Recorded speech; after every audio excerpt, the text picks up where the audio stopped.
Good morning. Today I will present my research on a topic of an exploration of science learning motivation among year 6 pupils in hands-on and game-based classroom science learning activities. Science education at the primary level is important not only for understanding concepts but also for developing positive attitude towards learning. At the year 6 level, pupils are expected to show both knowledge and motivation. However, motivation plays a very important role because it affects how students engage, present, and perform academically. Therefore, this study focuses on how different classroom activities can influence pupils' motivation in science learning. In recent years, motivation has been recognized as a key factor in effective learning. Research shows that motivated students tend to process information more deeply and show greater resilience when facing challenges. However, traditional teaching methods often limit student active participation. As a result, there is a shift towards more student-centered approaches, especially hands-on activities and game-based learning. Hands-on activities allow students to directly interact with materials, which promotes curiosity and experiential learning. On the other hand, game-based learning introduces elements such as challenge and enjoyment, creating a safe environment where students are not afraid to make mistakes. So there is two distinct paths to active engagement, which is hands-on learning and game-based learning. One major issue in primary science education is low student motivation, especially in teacher-centered classroom. Traditional rote learning methods often fail to develop higher order thinking and do not stimulate students' curiosity. Although hands-on and game-based learning are introduced to improve this, there are still some challenges. For example, poorly designed hands-on activity may overwhelm students and reduce motivation. Game-based learning may increase engagement, but mostly in the short term and its long-term effects are still unclear. In addition, UC's pupils face academic pressure and transition stress, which may further reduce their motivation. Besides that, there's limited research comparing both hands-on activity and game-based learning method in a single classroom environment. So the purpose of this study is to explore how hands-on and game-based science activities influence ERC's pupil motivation. And there are three main objectives in this study. First is to explore science learning motivation in classroom. Second is to understand how activities shape motivations. And the third is to explore the motivational variation between these two approaches. To achieve this objective, three research questions are developed. The first question is how do pupils experience this motivation? The second question is how do these specific activities shape students' motivation? And the third question is how do responses differ between these two methods? This study is based on a theory which is self-determination theory or SDT. According to this theory, motivation is influenced by three basic psychological needs, which is autonomy, competence, and relatedness. Autonomy refers to having control or choice in learning. Competence refers to feeling capable, and relatedness refers to feeling connected to others. In this study, hands-on activity mainly support competence as students can directly interact with materials and build their understanding, while game-based learning, on the other hand, supports autonomy and relatedness through interactive and collaborative activities. For the study scope, this study focuses on year 6 pupils aged 11 to 12 years old in one selected primary school, and it specifically looks at science learning and classroom activity involving hands-on and game-based approaches. However, there are some limitations,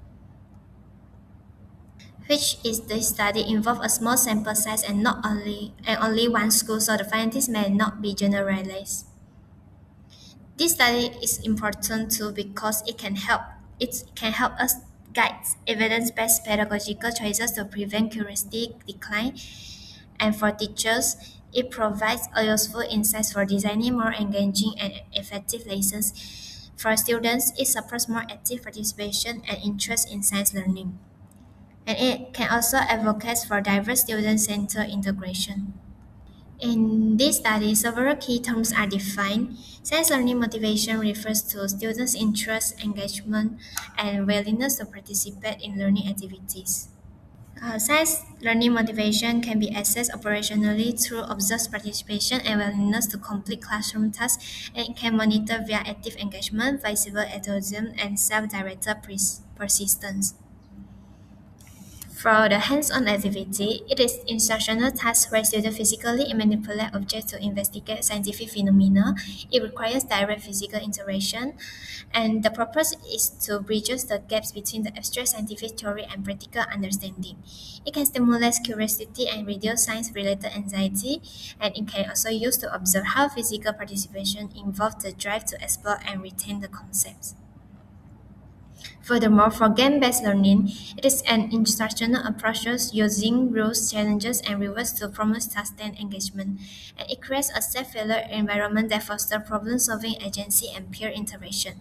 And this integrates interactive quizzes and collaboration challenges to analyze student participation. And for the last one, the year 6 means students aged 11 to 12 in the final transitional stage of primary education. It's a critical demographic marked by significant cognitive and motivational changes. So in recent years, there has been a shift from traditional teacher-centered approach to more student-centered learning, and this shift emphasizes active participation and meaningful learning experience. In the context, the classroom activities plays a very important role in shaping students' motivation. Among these, hands-on activity and game-based learning are widely recognized as effective active learning strategies. So this study is grounded in self-determination theory or SDT. According to this theory, motivation exists on a continuum for an extrinsic to intrinsic motivation. The theory highlights three basic psychological needs that influence motivation. When these needs are fulfilled, students are more likely to be motivated and engaged in learning. So next, let's move to the findings of previous research. We can find that hence for hands-on learning, the core benefit is to promote the experiential curiosity and bridges theory to practice, while it also has limitation, which is the risk the hands-on by minds of phenomenon and related to SDT mechanism is direct physical manipulation builds a strong sense of competence. For game-based learning, it is high interactivity, immediate feedback, and collaborative problem solving. While it may be competitive, elements can trigger anxiety and reduce motivation for students. And relate based on the SDT mechanism, gamified elements drive autonomy and relatedness.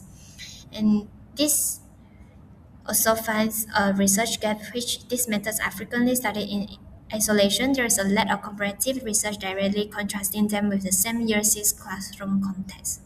So basically, this study adopts a qualitative single case study design. It is a qualitative approach. It enables deep exploration of life experiences, real-time perceptions, and classroom behavior that cannot be easily quantified. And it focuses on one selected primary school to enable highly detailed context-dependent classroom analysis. And it is focused on one specific year 6 classroom participating in distinct active learning modules. By this, it can interpret real-time engagement and collaborative behavior strictly through the SDT framework. This study uses purposive criterion sampling. This means participants are selected based on the specific criteria relevant to the study. The aim is to select information-rich participants who can provide meaningful insights. The participants include one year 6 class consisting of approximately 25 to 35 pupils. From this class, 12 to 15 pupils are selected for interviews based on different levels of motivations, and this selection is based on classroom observation and teacher recommendation. In addition, one science teacher is included to provide further insights. This study uses three main instruments, which is classroom observation, semi-structured interviews, and document analysis. Classroom observation is the main data collection method. It focuses on students' engagement, collaboration, persistence, and emotional responses. These behaviors are analyzed based on autonomy, competence, and relatedness, and this can help capture students' real-time motivation. Semi-structured interviews are conducted with selected pupils. These interviews explore student experiences, feelings, and preference. They provide deeper insights into students' motivation, which cannot be fully observed in the classroom. For document analysis, it includes lesson plans, worksheets, and student works. This helps to understand how activities are designed and implemented. It also allows comparison between planned teaching and actual student responses. To ensure the trustworthiness, several strategies are used. These include triangulation, expert validation, prolonged engagement, and member check-in. These methods help improve the credibility and reliability of the findings. The research instruments are reviewed by a lecturer to ensure clarity and relevance. Triangulation is achieved by using multiple data sources. Prolonged engagement allows more natural behavior to be observed over time, and the last member checking ensures that participants can verify the findings. For data is collected through observation interviews and document analysis. Observations are conducted over 4 weeks, and interviews are carried out with selected pupils, each lasting about 20 to 30 minutes. Documents such as lesson plan and student work are also collected.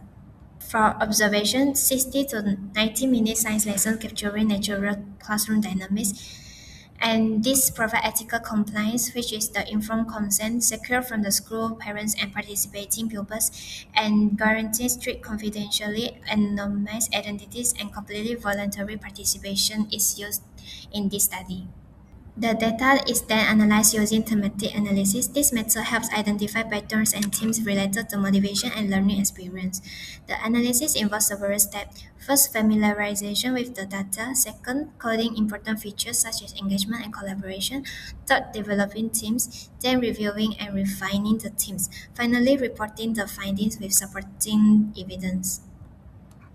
And this is the expected pedagogical and theory impact, which is it can equip educators to select specific active learning strategy based on real-time motivational needs. The second is to reject one-size-fits-all pedagogy by integrating diverse student and center approach. And last is to sustain scientific curiosity precisely when users' motivation typically declines. For the theoretical nuance, comparative insights can fill the established research gap by directly contrasting hands-on activities and game-based learning. For STT application, it can deepen the academic understanding of how different mechanical tasks satisfy distinct psychological needs.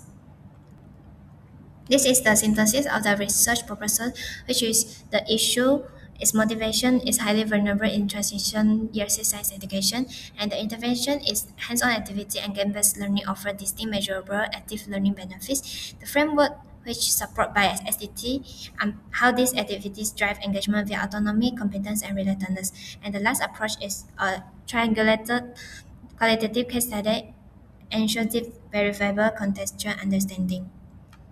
And the last and final conclusion is it can sustaining users' motivation requires a strategy plan of active method to fulfill all three psychological needs, and teacher must dynamically match strategies to specific classroom motivation deficits, and the curriculum design should shift away from uniform teaching towards modular diverse primary science curricula, and for the future impact it equips pupils with the resilience and intrinsic curiosity required for a successful transition into secondary STEM education.